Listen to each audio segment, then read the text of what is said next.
In the crowded courtroom of the 12th District Circuit, all eyes turned toward the front bench where Judge Clarence Whitmore presided with a permanent scowl etched across his face.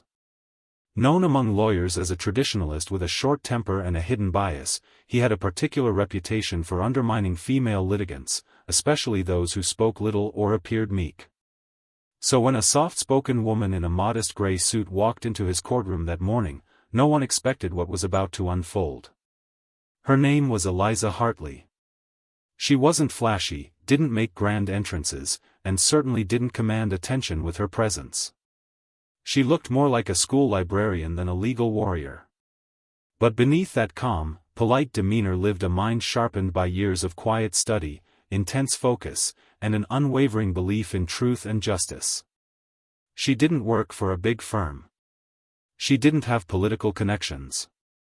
But she had something far more powerful: clarity, conviction, and knowledge of the law that would shake the entire courthouse by day's end.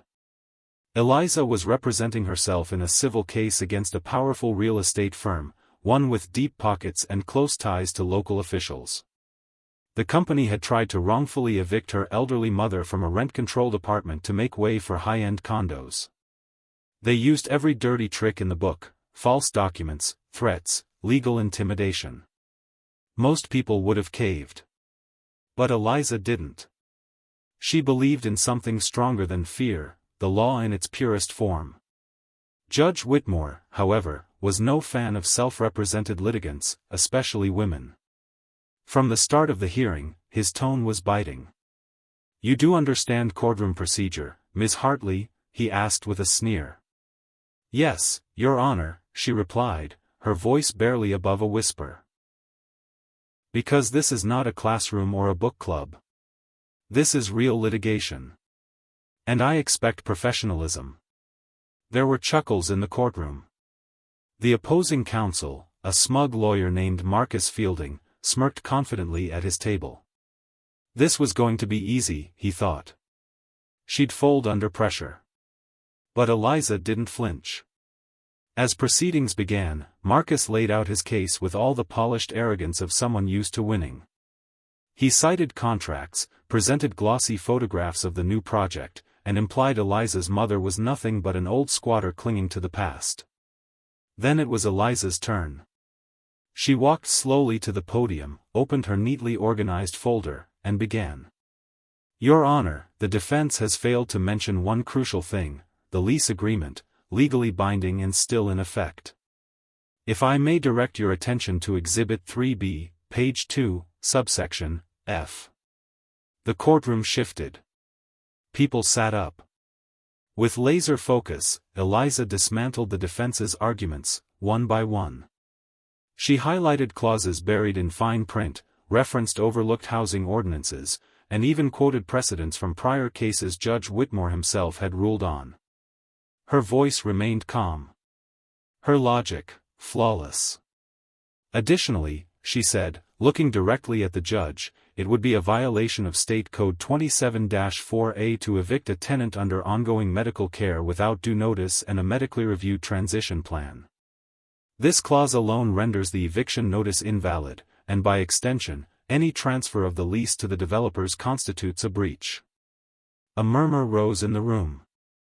Judge Whitmore narrowed his eyes. "Where did you get your legal training, Ms. Hartley?" "I studied pre-law at Kenton College. But most of what I've learned, I taught myself.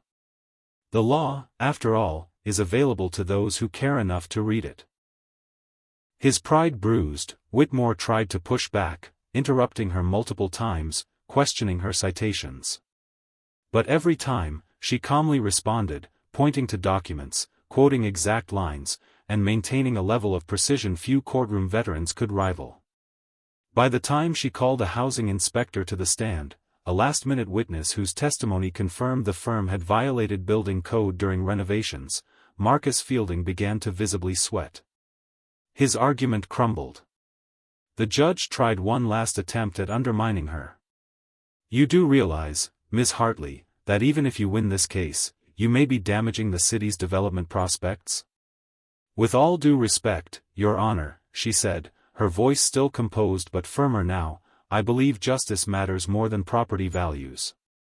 And my mother's dignity is not a cost of progress." The silence that followed was deafening. Later that afternoon, Judge Whitmore returned with a ruling. His voice was tight, and his tone less arrogant. "This court finds in favor of the plaintiff, Eliza Hartley. The eviction notice is hereby voided. The defense is ordered to cover all legal fees and reinstate the lease without conditions." Gasps echoed through the room. Eliza closed her folder, gave a small, respectful nod, and helped her mother out of the courtroom. No celebrations, no loud cheers, just quiet dignity. But those who witnessed it knew, they had seen something extraordinary.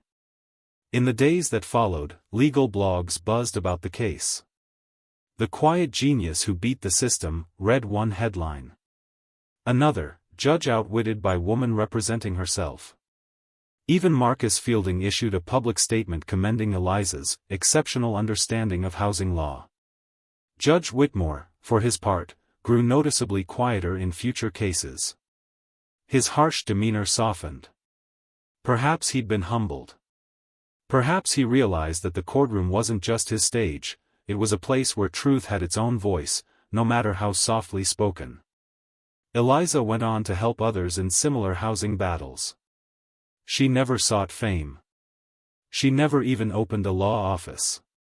She just helped people, one case at a time. And so, a quiet woman walked into a courtroom where power, arrogance, and corruption ruled. And without yelling, without boasting, without privilege, she left it changed. Not with a gavel, but with truth. Moral of the story: never underestimate the quiet ones.